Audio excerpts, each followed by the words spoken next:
Hey everybody, it's Master Gallengeist here, bringing you my review for Avengers issue 13. And I really like this issue. I really enjoy Kung Fu stories, and it was really cool in that we delved into the 1 million BC Avenger of Iron Fist, this one being Fan Fei is her name. And I just like Kung Fu stories and everything, and Jason Aaron just did a really good job. This kind of felt like a mix of Conan mixed with Pain from Kung Fu.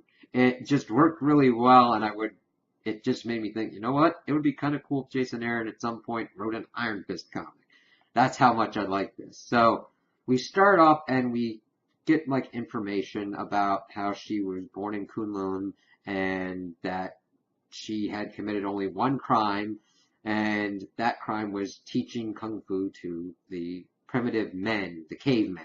And she's brought before the Thunder, and she's being berated and everything for what she has done, and that they're going to go forth with her punishment. And they bring in the cavemen that they taught, and they're like, "Oh, this isn't their fault. You put our secrets in their head, so we're just reclaiming them." And they're feeding them to a dragon to get eaten, and she just starts going at it to kind of get at the dragon.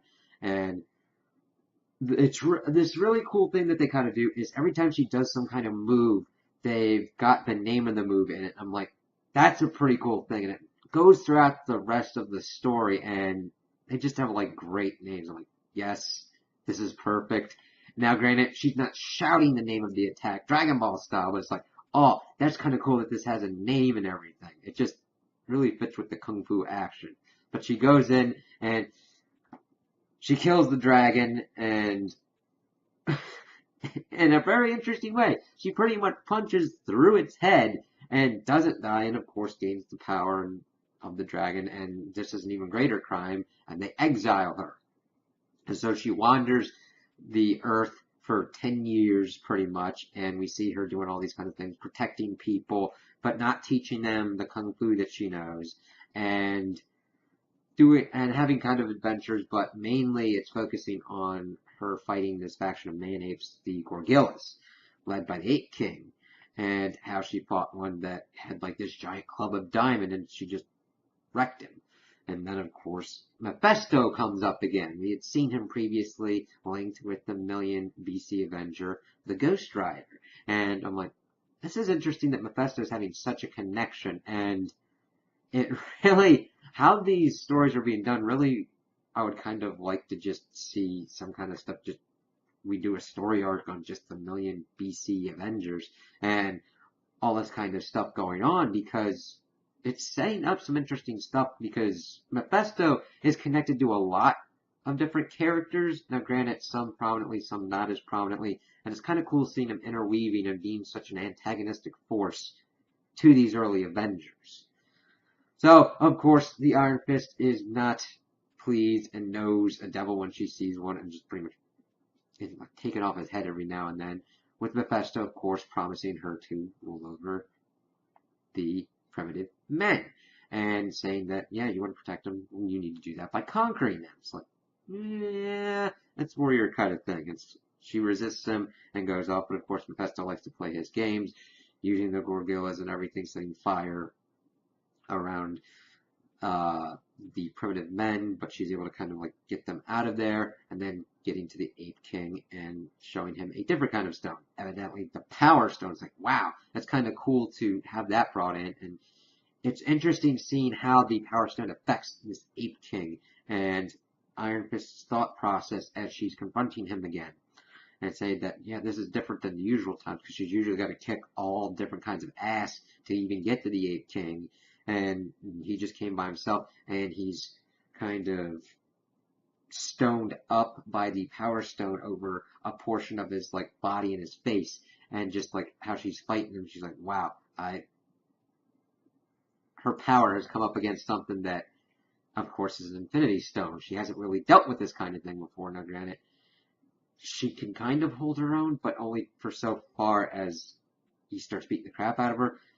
My only kind of issue is that now, granted, we do have a lot of ground to cover since this is more kind of a one-shot, but it kind of stops there in that she's kind of knocked down, but we don't get the full effect of what has happened to the man, the Ape King. But evidently Kunlun comes forward again, and the person, the Thunder, that had done her exile before, came out and says, "Rejoice, the dragon is reborn. He is now the Undying. Come back in. You're great. We've seen all of your exploits and everything, and you can come back to Kunlun, and if you're the defender of the city and everything." She's like, "Nope, I'm kind of good, and this is my home now." So you're going off and talking about the adventures that she would have and how she would be alone. It's like, dang. My only thing is, my negative for this is that I just kind of want more. I really am interested in what Jason Aaron is doing with these 1 million BC Avengers, and that's a good thing. That's a good negative to have. I'm like, ooh, I kind of like more of this story. It's good and contained in what it's done. It's given us closure for this portion of getting us introduced to this Iron Fist incarnation and her kind of connections to the other million BC Avengers that we're seeing. But I kind of like more. There's a lot of good stories that could come from this. I mean, God, it's Avengers kind of Conan style, which they could potentially be setting up since they're bringing Conan back in.